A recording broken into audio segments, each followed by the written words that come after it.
Hey, welcome back. So, have you ever felt that jumping into postgraduate writing is like trying to speak a whole new language? One you've never even heard before? Well, you're definitely not alone. It can feel like a huge leap. But here's the secret, it's not some big mystery, it's a code. And today, we are going to crack that code together. We're going to take your writing from just good to genuinely, powerfully scholarly. All right, first things first, let's get the lay of the land. Over on the left, you've got the kind of writing we're all comfortable with, right? It's expressive, it's got some subjectivity, it's for everyone. But on the right, that's our new playground, academic writing. And the rules here are totally different.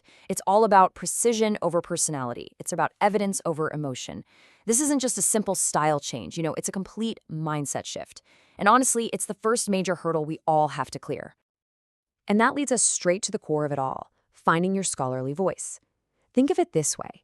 It's not just about what you know. It's about how you prove what you know to a community of experts. Getting this voice right isn't just a writing exercise. It's your ticket into the scholarly conversation.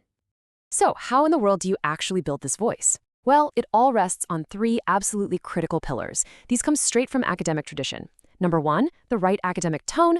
Number two, absolute precision in your language and your claims. And number three, coherence, making sure every single piece of your paper logically connects to everything else. Okay, now this is where the rubber meets the road. I love this slide because it makes the whole idea of tone so practical.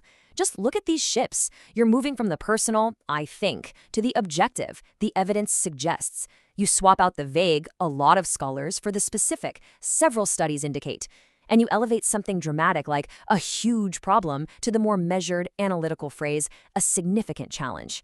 See? This isn't about being less passionate. It's about being way more credible. So once we've got that voice down, let's talk about the architecture, the skeleton that holds it all together. A strong academic paper isn't just a collection of interesting facts. No way. It's a carefully engineered argument. And just like a building, it needs a rock-solid backbone to withstand all that critical pressure. And what's that backbone's job? It has one purpose and one purpose only: to support a single central argument. Every paragraph, every piece of data, every single sentence has to point back to that one core idea. If it's not serving the main argument, it's got to go. Every word has to earn its place. And that core idea, it has a name: the thesis statement. This right here is the absolute heart of your paper. It's not just your topic, it's your specific, debatable claim about that topic. Think of it as the engine driving the entire project. Seriously, getting the thesis right is half the battle won. And this just lays it out perfectly. Your logic flows from the top down like a waterfall. You start with your big, overarching thesis statement. Then each paragraph kicks off with a topic sentence. That's a mini argument that supports the main thesis. And finally, the rest of the paragraph is all about the evidence to prove that topic sentence. Thesis, point, proof. It's that simple, that elegant. Okay, so we've got the voice and we've got the structure, but here's a trap a lot of us fall into, thinking the work starts with that first sentence. It doesn't. It starts way before that, with planning. Pre-writing isn't just, brainstorming. It's the strategic phase where you build the blueprint for a killer argument. This quote just hits the nail on the head. The best academic papers, the ones that feel effortless to read, feel that way precisely because so much effort went into them before a single word was written. That coherence you admire, it was designed. It wasn't just discovered by accident. And here's a pro tip for that pre-writing phase. We just saw topic sentences in the structure, right? But the secret is you actually figure them out during your planning. If you outline just your topic sentences first, you are essentially creating a logical roadmap of your entire paper. This ensures it all hangs together before you've even written a full paragraph. Now, let's tackle one of the biggest challenges out there. Going from a huge topic you're really interested in, like, say, climate change, to a focused project you can actually write a paper about.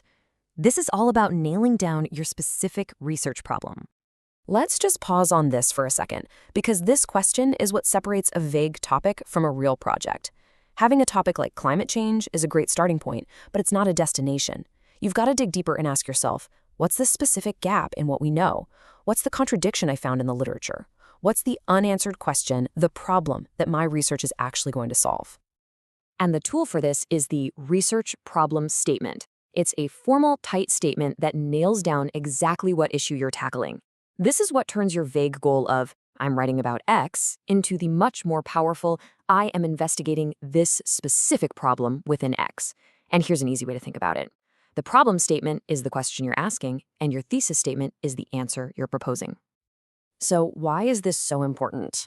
Well, a strong problem statement does three amazing things for you. One, it gives your work a focused, manageable scope so you don't try to boil the ocean.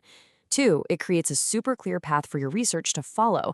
And three, and this is the big one, it signals to the entire academic world what new contribution you're bringing to the table. So let's land on the most important takeaway from all of this. The idea of the natural academic writer is a total myth.